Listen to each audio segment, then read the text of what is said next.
আজকে কার কাছ থেকে কিনছো? আজকে আমি কিনি। তাহলে আসলো কোন জায়গাতে তোমার? ওটা আমার ব্যানে ছিল, ওই যে তারা ব্যানে চেক করছে। তোমার ব্যানে ছিল? হ্যাঁ। তো এই যে গাঁজাটা ছিল এটা কার কাছ থেকে এনে এসেছিল, মানে কার কাছ থেকে আনছিলা?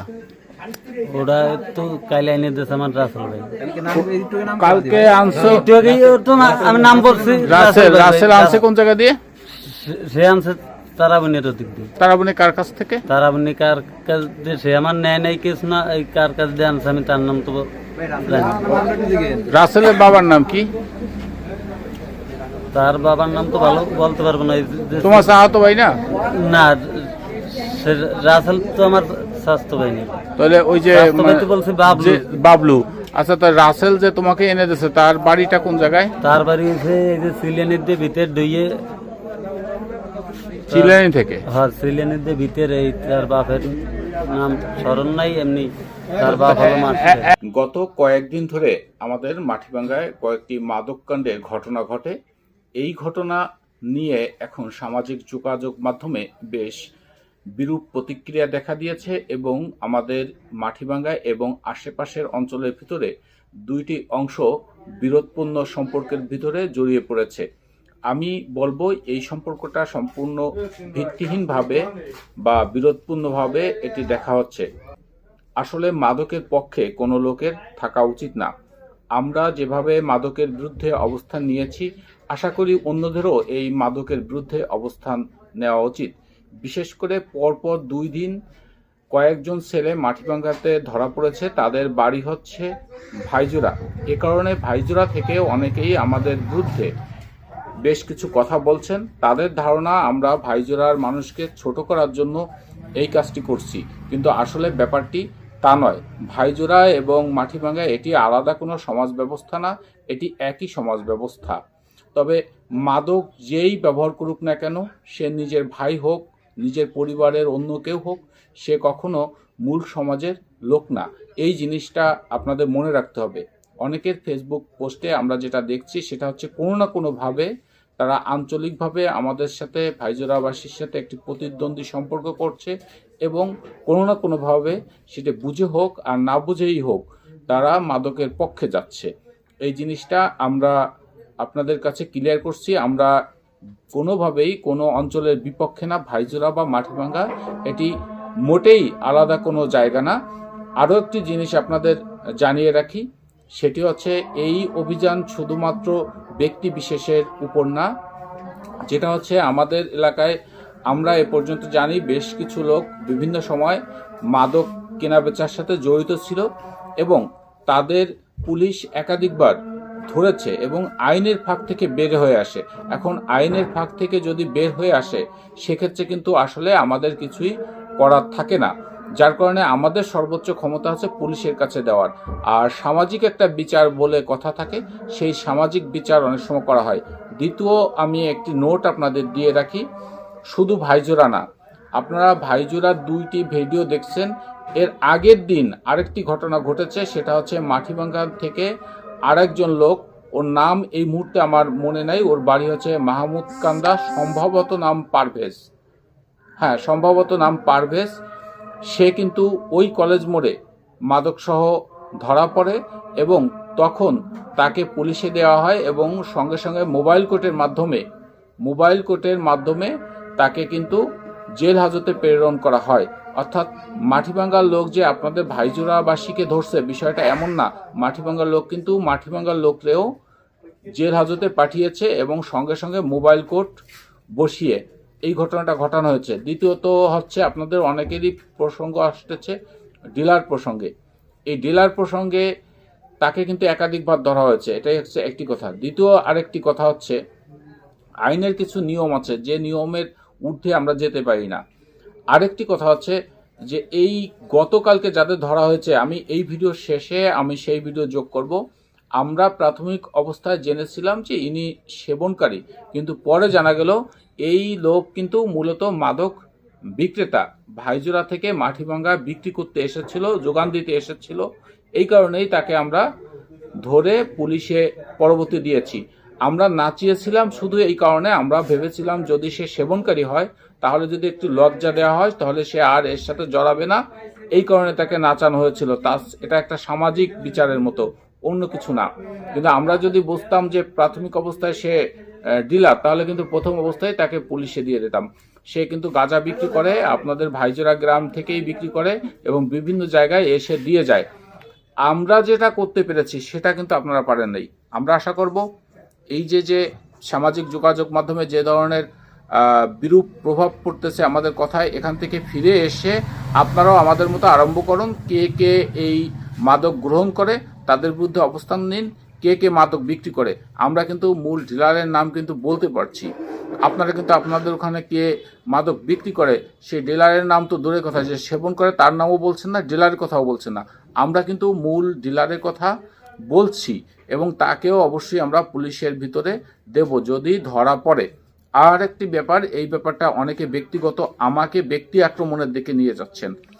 আমি সামাজিক মাধ্যমে জানিয়েছি সবার অনুরোধের জন্য। প্রথম দিন যে পারভেজকে এই ধরে পুলিশ দেওয়া হয়েছিল, ওই দিনের ওই ব্যাপারটাও যদি জানতাম তাহলে ওটাও কিন্তু দেয়া হতো। কারণ এর আগেও জানেন মাটিভাঙ্গা থেকে আরও কয়েকজনকে কিন্তু এই সামাজিকভাবে লজ্জা দেওয়ার জন্য তাকে কিন্তু দেয়া হয়েছে। তো আমি আবারও বলি যে আমরা কিন্তু শুধু একটি এলাকার লোকে না, যে কোনো লোক যদি মাদক গ্রহণ করে তার বিপক্ষেই আমাদের অবস্থান নেওয়া হয়েছে। এখন আমরা জানি যে ওই লোক মাদক ব্যবসা করে, কিন্তু তার হাতে নাই, তাকে আপনি কিভাবে ধরবেন বা আমরা কিভাবে ধরবো? তো যখন বোঝা যাচ্ছে যে চেক করে পাওয়া গেছে তখন কিন্তু তাকে ধরা হচ্ছে। আরেকটি প্রসঙ্গ, এই জিনিসটা আপনাদের অবশ্যই বোঝা উচিত। প্রথম দিন যে 2টি ছেলে এসেছিল তাদের কিন্তু একটা ছেলেকে আমরা ছেড়ে দিয়েছি, ইচ্ছা করলে তাকেও পুলিশে দেওয়া হতো। কিন্তু যখন জানলাম সে মাটিভাঙ্গা ডিগ্রি কলেজের ছাত্র, পড়াশোনা করে, তখন কিন্তু তাকে ছেড়ে দেওয়া হয়েছে। এবং ওই দিন এই ছেলের মা অত্যন্ত নিতান্ত গরিব। আমরা প্রথম কিন্তু সেই জিনিসটা জানি নাই, আমরা পরে জানি যে ও এত গরিব। যখন ওর মা এই ঘটনা শুনে তারপরে মাটিভাঙ্গা আসে তখন দেখে আমরা দেখি। এবং ওই ছেলেকে বলা হয়, যেহেতু পুলিশে জেনে গেছে, তখন বলা হয় যে ও যখন আসবে, আসার পর প্রয়োজনে আমরা আমাদের মাটিভাঙ্গা বাজার কালেকশন করে ওকে রিহাবে পাঠাবো। কারণ মাদকাসক্তদের অন্তত চিকিৎসার দরকার হয়। রিহাবে পাঠানোর পর আমরা তাকে মানে মূল সমাজের স্রোতধারায় আনার জন্য কিন্তু আমরা কাজ করে যাব, এই কথা কিন্তু বলা হয়েছে, যা কিন্তু আপনারা এখন পর্যন্ত জানেন না। ওই ছেলে আসার পর আপনারা এটি জানবেন আশা করি। দ্বিতীয়ত, কালকে যে এসেছিলেন সেই ভ্যানওয়ালা যখন তাকে চেক করে তখন কিন্তু এখানে খুব বাজে আচরণ করেছিল। দ্বিতীয়ত, তার সাথে আরও 2টি ছেলে ছিল। আমরা কিন্তু ক্যামেরার সামনে ওই 2টি ছেলেকে আনি নাই, তারা পড়াশোনা করে। এবং যতটুকু আমরা জানতে পেরেছি ওই 2টি ছেলে কিন্তু মাদক, ওই ছেলে ডাকছে তাই চলে এসেছে। এখন সে কি আসলে মাদক, ওই 2টি ছেলে এই মাদকের সাথে সংশ্লিষ্ট কিনা আমরা জানি না। যখন জানি না তখন কিন্তু আমরা তাকে ক্যামেরার সামনে আনি নাই, এই জিনিসটাও কিন্তু আপনারা কিন্তু জানেন না। যা হোক, আমি এই ভিডিওর শেষে গতকালকে আরও যে ঘটনা ঘটেছিল তার কিছু অংশ যোগ করে দিচ্ছি, আপনারা ভুল বুঝবেন না, একটু মনে রাখবেন। আমরা বা ভাইজোরাবাসী এরা কিন্তু আলাদা সমাজের লোক না, একই সমাজের লোক। মাটিভাঙ্গায় যেমন মাদক বিক্রেতা আছে তেমনিভাবে আপনাদের ভাইজোরাও বিক্রেতা আছে। এবং এই ভিডিওর সাথে যাকে দিচ্ছি এ কিন্তু একজন মাদক বিক্রেতা, যে জিনিসটা কিন্তু পরে জানতে পারি। আমরা যদি প্রথম জানতাম যে ও শুধু সেবন করে তাহলে ওকে সামাজিক লজ্জা দিয়ে আমরা ছেড়ে দেওয়ার উদ্দেশ্য ছিল। কিন্তু যখন আমরা জানলাম যে সে বিক্রেতা, সেও পরে বলল যে বিক্রেতা, যার কারণে কিন্তু তাকে আমরা পুলিশে দিয়েছি। এই জিনিসটা মনে রাখবেন। সবাইকে ধন্যবাদ। কি নাম? আমার নাম শাহিন শেখ। বাড়ি কই? বাড়ি ভাইজোরা। ভাইজোরা কোন জায়গায়? রেজাল্ট পর্ব চলতে পারি। রেজাউল স্যারের সর্বনাশটাই আয় করলাম, মানে যারা সে আমার চাচা। সে চাচা। আজকে এই মানে গাঁজা তুমি কতদিন ধরে খাও? আমি খাই বহুত দিন ধরে। বহুত দিন ধরে? হ্যাঁ। শিখছো কিভাবে? শিখছি তো কেউ খাই। মানে কার কাছ থেকে? তুমি হাতে খড়িটা কার হয়েছে? হ্যাঁ? হাতে খড়িটা কার মাধ্যমে হয়েছে? মানে কার কাছ থেকে এটা প্রাথমিক অবস্থায় শিখছো? সেটা তো শিখছি আমার এক স্বাস্থ্য পরীক্ষা। তার নাম কি? তার নাম তো বাবলু। হ্যাঁ, বাবলু। বাবলু। তার বাড়ি কই? তোমাদের ওখানেই? ওই আমাদের বাড়ি, আমার স্বাস্থ্য ভাই। আচ্ছা, তোমার বাবার নাম কি? আমার বাবার নাম মনসুর শেখ। মনসুর শেখ। তুমি কি করো? আমি তো এই যে ভ্যান চালাই। ভ্যান চালাও আর এটা করে? এই অবস্থায় যদি ভ্যান চালাও তাহলে হইতে পারে না, অ্যাক্সিডেন্ট হতে পারে না নেশাখোর অবস্থায়? তা আজকে তুমি যে মানে নিতে আসছো, কেন কোন কোন জায়গা থেকে মূলত এই নেশাগুলো? আমি তো কেনা ভিতরে কিনি তামুক 100 টাকা 200 টাকা তামুক কিনি। তামুক কেন 100-200 টাকার? আজকে কার কাছ থেকে কিনছো? আজকে আমি কিনি। তাহলে আসলো কোন জায়গাতে তোমার? ওটা আমার ব্যানে ছিল, ওই যে তারা ব্যানে চেক করছে। তোমার ব্যানে ছিল? হ্যাঁ। তো এই যে গাঁজাটা ছিল, এটা কার কাছ থেকে এনে এসেছিল, মানে কার কাছ থেকে আনছিলা? ওটা তো কাইলে এনে দিয়েছে আমার রাসেল ভাই। কালকে আনছো? একটু আগেই ওর তো আমি নাম বলছি। রাসেল আনছে কোন জায়গা দিয়ে? সে আনছে তারাবনের ওদিক দিয়ে। তারাবনি কার কাছ থেকে? তারাবনি কার কাছ দিয়ে সে আমার নেয় নাই কেস না, এই কার কাছ দিয়ে আনছে আমি তার নাম তো জানি না। রাসেলের বাবার নাম কি? তার বাবার নাম তো ভালো বলতে পারবো না। তোমার চাহাতো ভাই না? না, সে রাসেল তো আমার স্বাস্থ্য ভাই না। তাহলে ওই যে স্বাস্থ্য ভাই তো বলছে বাবলু। বাবলু।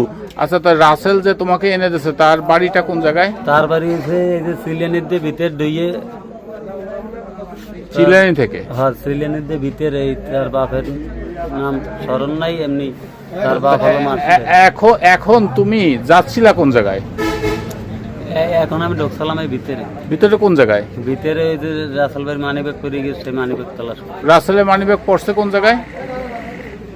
সে আমারে কইছে যে এইদিকে দিয়ে তুই গাড়ি দিয়ে টাইনি ওই কলেজ মধ্যে ভিতর দিয়ে ডুইয়ে তুই সাইজের 8 তারিখ যাবি। সাইজের আগ পর্যন্ত? হ্যাঁ। মিনাজের বাড়ি পর্যন্ত?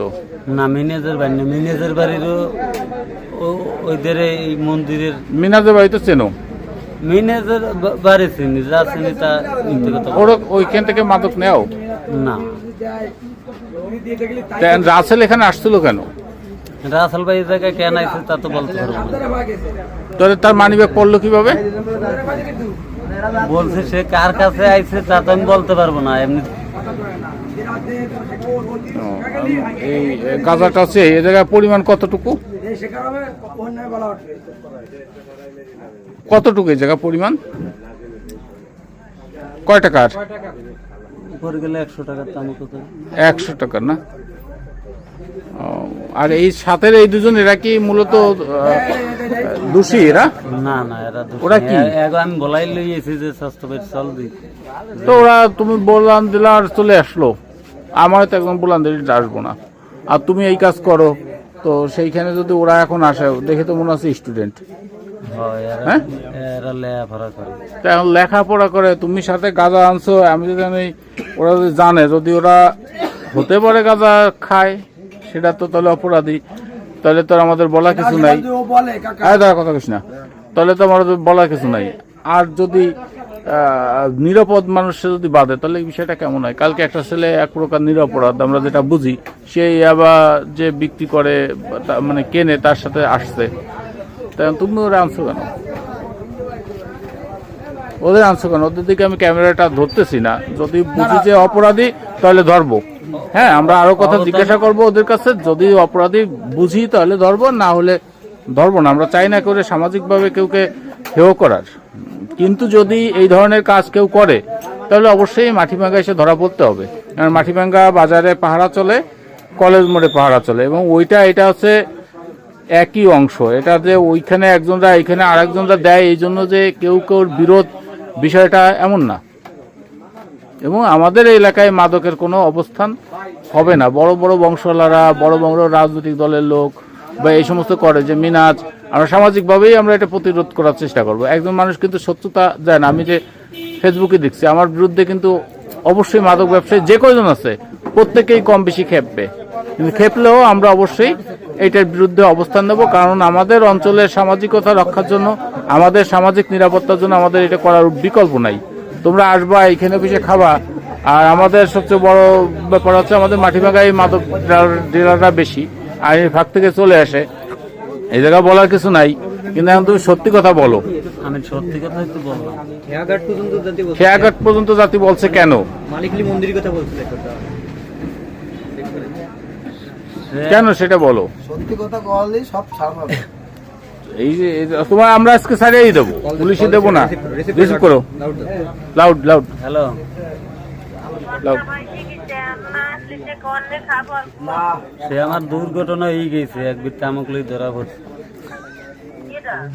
এই আমি কলেজ মোড়